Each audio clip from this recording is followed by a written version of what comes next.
Le vivre ensemble fait partie des thèmes de société généralement abordés, qui est une véritable source d'inspiration pour nos penseurs, pour nos philosophes, pour nos politiques. Pour en parler aujourd'hui, j'ai le plaisir de recevoir à mes côtés Émilie Frèche. Bonjour. Bonjour Émilie Frèche, merci d'avoir répondu favorablement à notre invitation. Vous êtes romancière, scénariste. Vous avez écrit un livre qui s'intitule « Le vivre ensemble ». Avant de vous inviter à partager cette idée et de pouvoir discuter, d'extrapoler sur cette idée du vivre ensemble, je voudrais commencer par un enseignement de nos maîtres. Cette notion de vivre ensemble n'est pas qu'une notion moderne, ne fait pas partie que de la société dans laquelle nous vivons avec tous ses enjeux. En réalité, c'est un thème qui représente l'enjeu majeur de l'histoire de la création du monde. Adam et Ève, premier couple créé directement par Dieu. Mais finalement, très rapidement, la question de vivre ensemble va se poser à l'humanité, avec malheureusement beaucoup d'échecs depuis le début. Caïn, avec son frère Ével, premier meurtre de l'histoire de l'humanité. Les frères, dans la famille des patriarches, à chaque fois il y a un frère ennemi, il y a une altérité difficile dans la cellule familiale.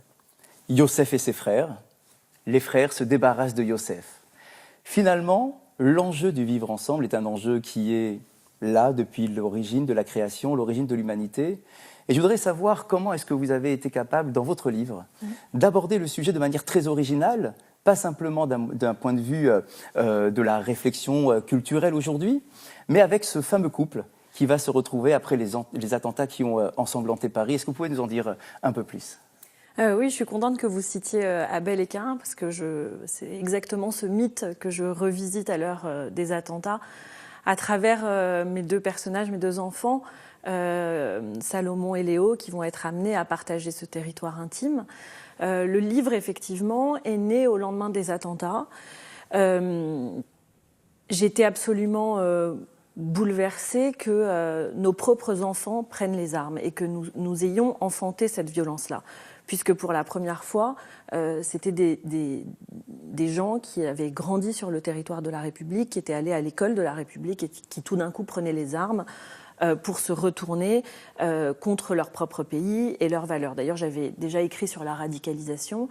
Et donc, c'est dans le prolongement de cette réflexion qu'est né ce livre.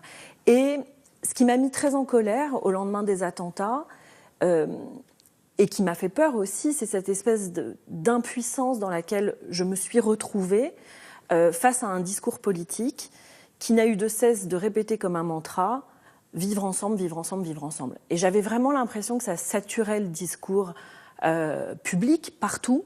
Je me souviens d'être descendue dans le métro et d'avoir vu sur les murs vivre ensemble, de l'avoir lu dans des copies, dans des exposés des travaux de mes enfants à l'école, en éducation civique par exemple, jusqu'à ce jour de 2017 où il est rentré dans le dictionnaire de manière substantivée. Et je trouvais que c'était une escroquerie linguistique. C'est-à-dire que le vivre ensemble avec un tiret, un article devant, qui nous était vendu comme un projet politique alors que c'est un point de départ, nous vivons ensemble, la question c'est comment on fait pour vivre ensemble, m'a donné l'idée de ce roman et d'explorer ces deux mots, d'abord de rendre à ces deux mots leur pureté. Ma première démarche littéraire, elle est dans le titre, dans cette proposition-là, qui est de retirer l'article et de retirer le tiret entre ces deux mots. Et de réfléchir à cette question, effectivement, sur le terrain de l'intime, parce que je crois que de la même manière qu'on fait famille, on fait société, et que c'est très compliqué de vivre avec des gens qu'on n'a pas choisis. Alors c'est inaudible. On était dans cette forme de résistance qui était de dire, d'invoquer ce vivre ensemble, d'allumer des bougies, de gonfler des ballons, de réclamer cette paix sociale. Mais concrètement, comment on fait ? Donc c'était vraiment le projet de ce livre, c'était d'explorer ce thème-là sur le terrain de l'intime. Alors c'est très intéressant et de manière très originale en réalité. Au lieu d'aborder le sujet de manière un peu traditionnelle, c'est-à-dire les grandes cultures qui se retrouvent ensemble sur un même territoire, par exemple, à une époque où toutes les frontières disparaissent et qu'on se retrouve dans une planète qui est finalement une très grande ville, en réalité vous commencez plutôt à aborder le sujet de manière très familiale, avec ce couple qui décide, après les attentats, donc de vivre ensemble avec leurs particularités et avec leurs origines très, très différentes. C'est-à-dire qu'en fait, ils incarnent et ils prennent au pied de la lettre, sans le savoir, leur inconscient finalement, prend au pied de la lettre cette injonction politique. C'est-à-dire qu'on dit vivre ensemble et eux, ils vont vraiment le faire. C'est-à-dire qu'ils vont prendre cet appartement rue de Belzins, à côté de la gare du Nord, ils ont chacun un fils et ils vont s'installer ensemble. Et effectivement, en fait, ce titre, pour moi, c'était comme une espèce de poupée russe ou une pelote de laine, je l'imagine comme une pelote de laine, et je tire le fil, et j'ai tenté d'explorer ce vivre ensemble sur beaucoup de volets, si je puis dire. Donc effectivement, ils ont des origines différentes, parce que mon personnage principal, féminin, Déborah, est de confession juive. Elle a eu un enfant, Léo, avec un musulman. Elle se réinstalle avec un juif qui, lui, a eu un enfant, Salomon, avec une femme qui est catholique. Donc, on a 2 enfants qui sont issus de couples mixtes. Et ils se mettent ensemble à une époque où, en fait, ce couple, pour moi, symbolise aussi une certaine forme de communautarisme, ou en tout cas de repli identitaire. C'est-à-dire qu'au lendemain des attentats dans cette France meurtrie, est-ce que leur couple ne symbolise pas aussi ce besoin de se retrouver entre soi ? Or, ce que dit le livre, c'est que ce n'est pas plus simple du tout. Driss, l'ex-mari de Déborah, qui est musulman, finalement, sa religion n'est pas un élément qui complexifie l'affaire, en fait. J'avais envie de mettre en scène quelqu'un qui se définit par autre chose que sa religion. Et Driss, ce n'est pas finalement sa religion qui le définit en premier, c'est le fait sans doute qu'il soit un Parisien et qu'il soit un restaurateur. Et la manière dont les attentats l'impactent le plus violemment possible, c'est d'un point de vue économique. Donc il va être obligé de fermer son restaurant parce qu'au lendemain des attentats, tout est sinistré, il n'a plus de clients et donc c'est extrêmement compliqué. En revanche, dans le couple que forme Pierre, c'est un couple mixte et là, la religion pose problème. Parce que cette femme a le sentiment qu'elle est rejetée parce qu'elle n'appartenait pas à la communauté juive. Et donc, l'enfant devient un enjeu et devient l'objet d'un conflit de loyauté entre ses 2 parents. Et finalement, les différences de religion dans mon livre ne sont pas si compliquées. En tout cas, ce n'est pas ce qui met en danger la fameuse question du vivre ensemble. Parce que je crois que dans des grandes villes très cosmopolites comme Paris, finalement, les gens arrivent très bien à vivre avec leurs différences culturelles, religieuses, identitaires. Ce qui pose problème dans cette famille, c'est plus leur bagage, en fait, leur passé, leur ex-femme, leur ex-mari, leurs enfants aussi. Et ça pose évidemment la question de la transmission et de l'éducation. Comment on accepte l'autre dans ses différences. Et moi, j'ai voulu mettre en scène un enfant extrêmement différent. C'est un enfant qui est précoce, qui a 150 de QI, donc a priori, qui est un enfant dans l'excellence. Or, il est complètement immature sur le plan de ses émotions. Et c'est un gamin qui est inadapté, en fait, qui ne sait pas comment réagir. Et on a ce gamin-là qui est au centre du foyer et qui risque à tout instant de le faire exploser. De la même manière, si je puis dire, que les terroristes sont là, ils sont français, c'est nous qui les avons, en tout cas c'est leurs parents qui les ont élevés, et puis tout d'un coup ça explose parce qu'ils sont aussi le produit d'une colère. Et Salomon est un enfant qui incarne cela. Donc finalement, on a un brassage dans cette famille assez incroyable avec effectivement donc les deux adultes, on va dire responsables du foyer qui sont de tradition juive, comme vous venez de dire, mais avec des enfants qui viennent finalement avec une difficulté pour savoir comment se positionner par rapport à leur culture, le judaïsme, l'islam, la chrétienté. On a finalement à l'échelle de cette cellule familiale peut-être ce que l'on peut retrouver, nous, dans notre quotidien, à l'échelle nationale déjà. Oui, il y a bien sûr ce mélange, mais je crois que ce dont j'ai voulu parler surtout, c'est d'essayer de porter une réflexion sur la violence, sur l'origine de la violence, sur le fait qu'on ne sait jamais d'où elle vient, qu'elle peut se retourner aussi. Et je pense qu'on a trop l'habitude de la montrer du doigt comme quelque chose qui est extérieur à nous. Vous parliez d'Abel et Caïn. Léo, dans mon roman, est à l'âge de sa bar mitzvah. Et donc, il va préparer, il est accompagné par un rabbin, femme, pour travailler sa paracha, qui est celle d'Abel et Caïn. Et ce qu'elle lui dit très justement, c'est qu'effectivement, la première relation de fraternité dans la Bible commence par un fratricide, ce qui veut dire que la violence est quelque chose qui est intrinsèque à la nature humaine. Et donc toute la question est à quel moment elle se réveille et à quel moment on est dans le passage à l'acte. En fait, je pense que la vraie question de la violence dans le livre, et c'est pour ça, à mon avis, qu'il y a une tension dramatique, c'est la question du passage à l'acte. Et je pense qu'on doit avoir une vigilance qui est permanente. Le personnage de Léo, le fils de Déborah, est un personnage qu'on croit immunisé totalement contre la violence, parce que c'est un enfant extrêmement solaire, parce qu'il a été élevé par des parents, un papa musulman, une maman juive, donc on s'imagine au départ que c'est un alliage impossible. Or, il a la chance d'avoir des parents intelligents, et on a l'impression, au début du livre, et puis très loin même dans le livre, qu'il ne pourrait jamais être l'auteur d'une violence. Or, on le met dans les conditions à le devenir au contact de l'enfant de Pierre, de l'enfant du nouveau compagnon de sa mère. Il est obligé de vivre avec quelqu'un qui va finalement le rendre violent. Donc voilà, c'est plus... Ce vivre ensemble, pour moi, m'interroge plus sur la question de la violence que sur la question du métissage ou sur la question du multiculturalisme, par exemple. Très intéressant. Pour moi, en tant que rabbin, la lecture rabbinique du passage que vous venez de citer sur Caïn et son frère Hével, finalement se pose une question, ce point de violence. Vous parliez du point de bascule, le point de départ de cette violence-là. Dans la tradition rabbinique, dans la lecture de la Torah finalement traditionnelle, on remarque que Caïn a du mal à accepter l'existence de son frère. Il y a de la jalousie par rapport aux offrandes qu'ils offrent à Dieu, un qui est agréé, l'autre qui ne l'est pas. Mais finalement, ce n'est pas tant ce qui a entraîné Caïn au passage à l'acte. Dans la lecture rabbinique, on remarque dans le texte biblique que Caïn veut parler à son frère, mais qu'il ne lui dit rien. Ouais, c'est ça qui est... Et c'est incroyable. Ouais.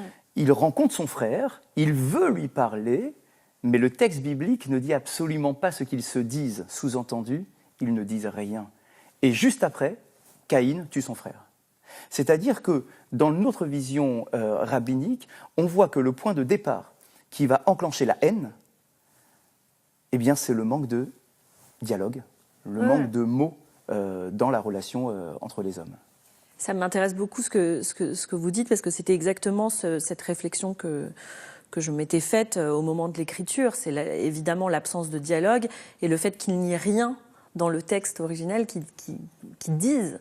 Donc, et puis qu'il soit justement, pour l'écrivain que je suis, l'espace de réflexion, l'espace d'imagination de ce qu'il a manqué.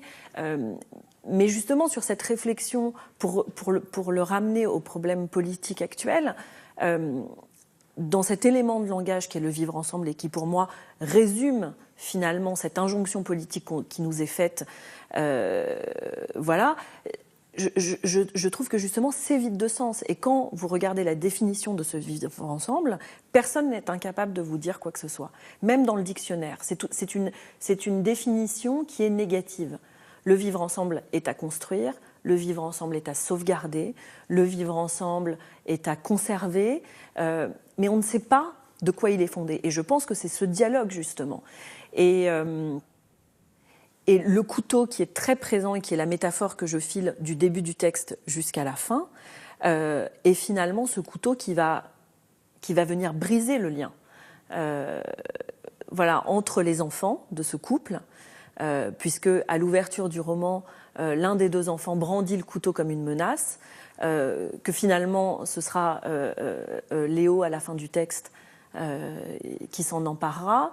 On le retrouve dans les attentats à Saint-Étienne-du-Rouvray, par exemple, que je mentionne, parce que tout au long du roman, je le jalonne des événements terroristes qu'il y a eu au cours de l'année 2015-2016. Donc je pense notamment à Saint-Étienne-du-Rouvray, où c'était quand même la première fois depuis la guerre de Vendée qu'un prêtre était égorgé dans son église, ce qui est quand même quelque chose d'absolument dramatique. Et donc c'est vraiment l'histoire de ce couple qui, voilà, c'est des résistants, ils essayent de tenir, de faire front, en tout cas sur le plan intime. C'est leur réponse à eux, à la violence qui leur a été faite au moment des attentats auxquels ils ont assisté. Et à chaque fois que ça va un peu mieux dans la sphère intime, au niveau national, il se repasse quelque chose qui les replonge dans une sorte de violence auquel ils ne peuvent pas échapper. La lecture que j'avais de ce couteau dont vous parlez, c'est incroyable parce que quand vous parlez de Caïn et Èvel, ce n'est pas pour rien, encore une fois, que la première relation fratricide entre ces deux personnages, eh bien, c'est au couteau.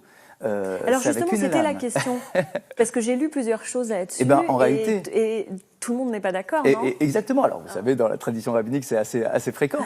Mais d'après, en tout cas, la plupart des commentateurs, c'est avec une lame, qui ressemblerait aujourd'hui à ce qu'on appellerait un couteau, que Caïn essaye de voir, et le texte est d'ailleurs terrible, il y a une violence incroyable, parce qu'on nous fait comprendre que Caïn ne savait pas comment retirer une vie, puisque le meurtre n'existait pas encore. Ouais, bien sûr. Et donc il a appris à travers sa violence, avec une lame métallique, comment frapper son frère sur toutes les parties de son corps pour voir quelle serait la partie vitale qui lui retirerait sa vie.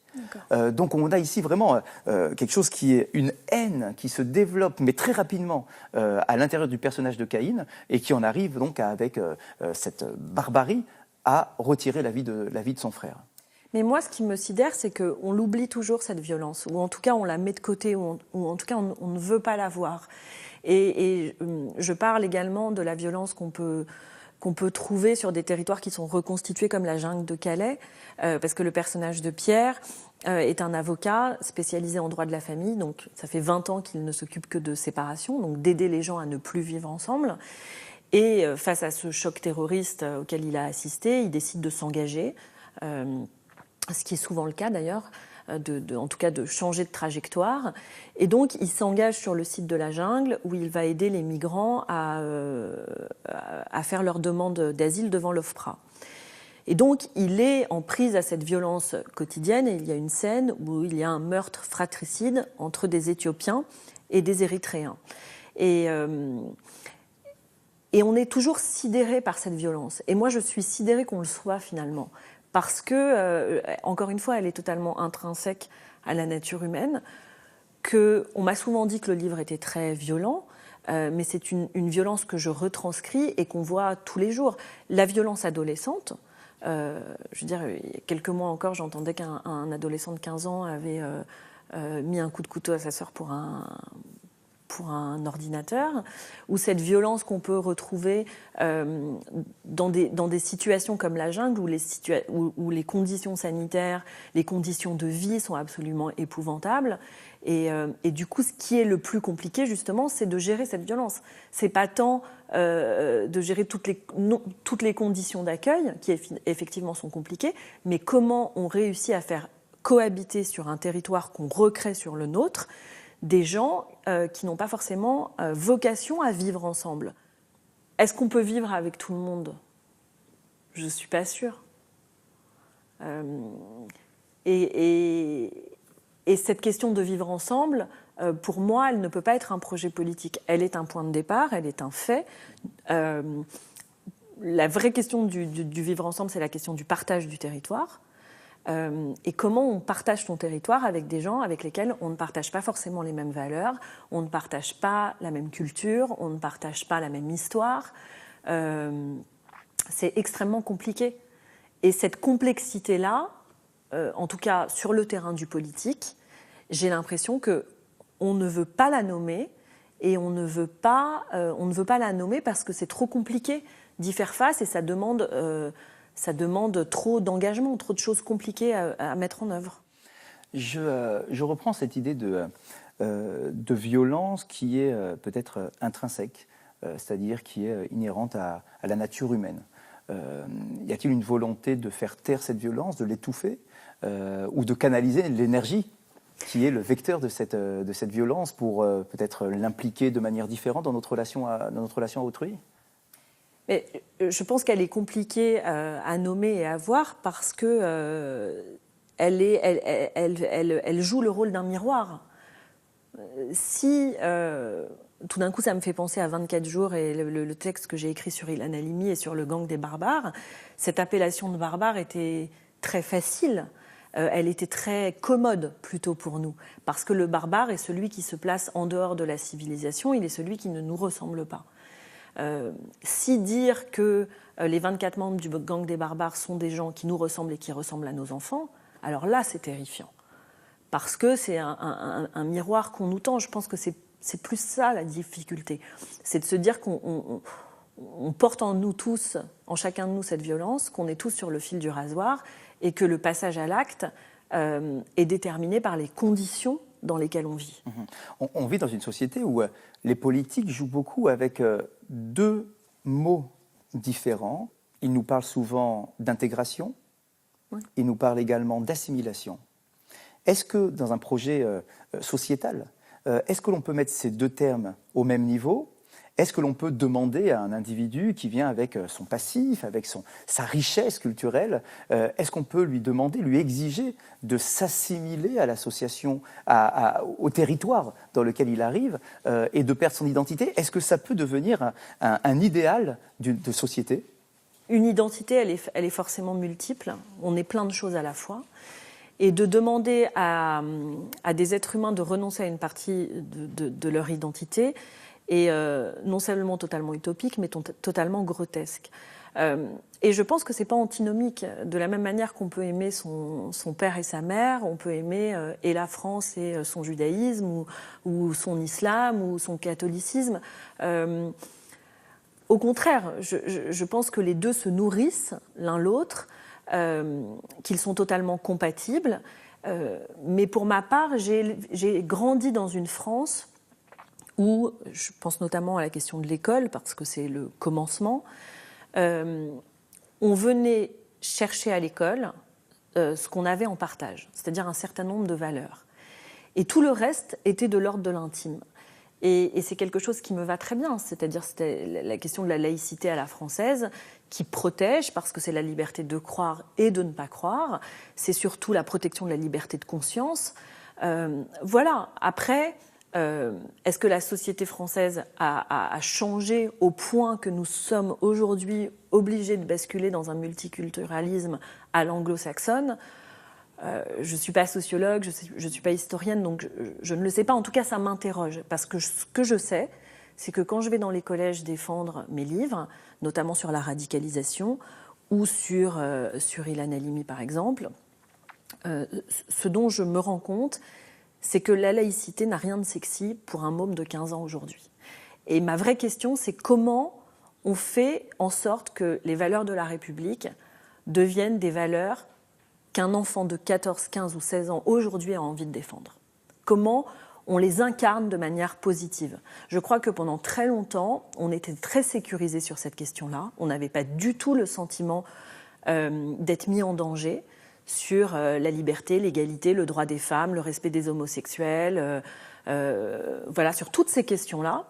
Et que donc, on n'a pas cru bon de les transmettre. C'était comme un acquis. Or, on se rend compte aujourd'hui, avec la montée du fondamentalisme et de l'islamisme radical, qui est un projet politique.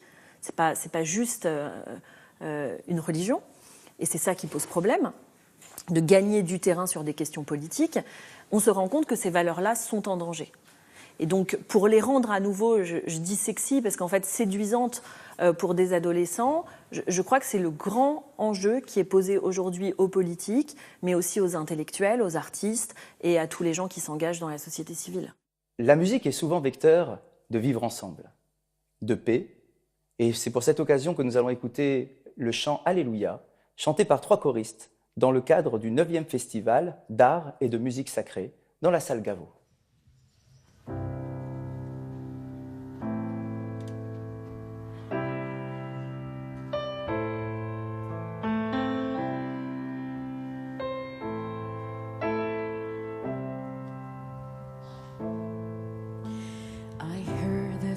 was a secret chord that David played and pleased the Lord. But you don't really care for music, do you? Well, it goes like this: the fourth, the fifth, the minor fall and the major fifth, the baffled king composing hallelujah.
dans les années 60-70, le terme d'intégration était une grande fierté. Lorsque, par exemple, on voit des familles qui arrivaient sur le territoire français et qui arrivaient avec des espérances. De pouvoir justement être intégrés par la population, par la société, et de faire en sorte justement de laisser dans la sphère de l'intime les pratiques religieuses ou son lien. On avait une sorte de fierté, c'était quelque chose, on revendiquait cela. Est-ce qu'aujourd'hui on n'a pas un effet un peu inversé en se disant « Ah non, aujourd'hui j'arrive sur un territoire, mais je veux absolument mettre en avant non pas les points communs avec le territoire dans lequel je m'installe, mais plutôt mon identité ou mon attachement à mes traditions. » Mais je crois qu'on a raté quelque chose, effectivement. Nous étions dans le droit à l'égalité, la réclamation de l'égalité, qui était une cause juste, au passage du droit à la différence. Et ce passage-là, effectivement, fait que les choses deviennent extrêmement compliquées. À quel endroit les choses ne se sont pas faites ? Je ne sais pas, mais c'est sûr que quand je regarde la marche des beurs en 80 et qu'il y a cette revendication à l'égalité, on est comme vous, on est des Français comme vous, et aujourd'hui, respectez-nous pour ce que nous sommes, il y a des humiliations, il y a des identités meurtries qui réclament une réparation, ça c'est sûr. Ça c'est sûr. Je ne parle pas en termes politiques, mais juste en termes psychologiques. Vous n'avez pas voulu donner à nos parents, à nos grands-parents, les considérer comme des Français. En tout cas, voilà, il y a eu un racisme qui n'a pas été reconnu. On ne s'est pas senti valorisé. Aujourd'hui, on n'a plus envie d'être comme vous, en fait. On a envie que vous reconnaissiez notre différence. Mais le problème, c'est que la revendication et la reconnaissance de cette différence ne va pas vers plus d'égalité. C'est un leurre de penser que parce qu'on reconnaît les gens dans leurs différences, on accorde à tous la même chose. L'équilibre voilà. est vraiment très difficile à trouver. Une richesse comme vous le disiez vous-même, une richesse de personnalité. Chacun vient avec sa culture, c'est une richesse. Mais d'un autre côté, comment faire pour ne pas tomber dans le communautarisme ? On respecte l'identité de chacun, mais on ne veut pas l'enfermer dans son identité. On est vraiment sur un équilibre très, très, très fragile. Mais le combat, à mon avis, il doit être mené, il est très ténu, on doit être extrêmement ferme sur nos valeurs. Ça ne veut pas dire ensuite que tout ce qui fait notre différence, notre singularité, c'est une richesse supplémentaire. Moi, je trouve ça formidable, par exemple, quand on a une double culture, d'être capable de parler couramment et arabe et français, et hébreu et français, et anglais et espagnol. Enfin, c'est absolument génial, c'est du plus. La religion est rentrée de manière fracassante sur la scène publique. La religion est censée porter la vie, le vivre, comme vous avez voulu le dire vous-même, vivre ensemble, deux mots bien distincts. La religion porte la vie, est censée porter la vie. Est-ce que la religion, qui est justement censée porter cette idée d'ouverture, d'acceptation de l'autre, est-ce qu'elle n'en est pas devenue finalement le point de départ, le point de bascule qui pourrait nous faire tomber dans la haine de l'autre, la peur de l'autre au moins ? Moi, je pense surtout que vous dites la religion est rentrée de plein pied dans la société. Je pense plutôt que c'est le besoin de spiritualité. En fait, on a cru qu'on pouvait vivre sans Dieu, après Nietzsche, en gros. Et ce retour au religieux, d'après ce que j'ai pu en voir quand j'ai écrit sur la radicalisation, c'est une quête de sens, en fait. Et la liberté est quelque chose d'extrêmement compliqué. On n'a pas expliqué à quel point le chemin était sinueux, semé d'embûches, de doutes, d'allers-retours, et que la proposition qui peut être faite d'une vision très linéaire, très binaire du monde, même si elle tend vers un totalitarisme, est une vision qui est extrêmement rassurante pour des jeunes qui sont justement à un moment très fragile de leur construction. Et c'est ça qui séduit. Je pense que c'est plus une quête de sens et de spiritualité qu'un retour du religieux. Parce que le retour du religieux qui va vers la haine, pour moi, c'est pas du religieux, c'est du politique. Est-ce que le problème n'est pas justement dans les deux relations que l'on a. On parle souvent des relations verticales et horizontales, c'est-à-dire la relation de l'homme à l'égard de Dieu ou d'une force spirituelle et la relation de l'homme à l'égard de son prochain, relation horizontale. Très souvent, malheureusement, ce que l'on voit, ce que l'on entend souvent autour de nous, c'est que la relation essentielle est la relation verticale, c'est-à-dire que nous avons des devoirs vis-à-vis de Dieu et que je suis prêt à écraser mon prochain parce que je dois être un croyant, je dois respecter les obligations religieuses qui me sont formulées dans mon livre de tradition. Et on oublie l'autre relation. La relation horizontale. Dans la tradition juive, je pense à cet enseignement à propos des 10 commandements. Les 10 commandements se partagent en 2 parties, avec les 2 tables de la loi, 5 commandements qui viennent développer la relation de l'homme à l'égard de son créateur, et 5 commandements qui viennent développer la relation entre l'homme et son prochain. Et nos maîtres dans le Talmud nous enseignent que en réalité, nous devons considérer tous ces commandements comme étant aussi importants. C'est-à-dire qu'on ne peut pas faire l'impasse de la relation à autrui pour entretenir notre relation à Dieu.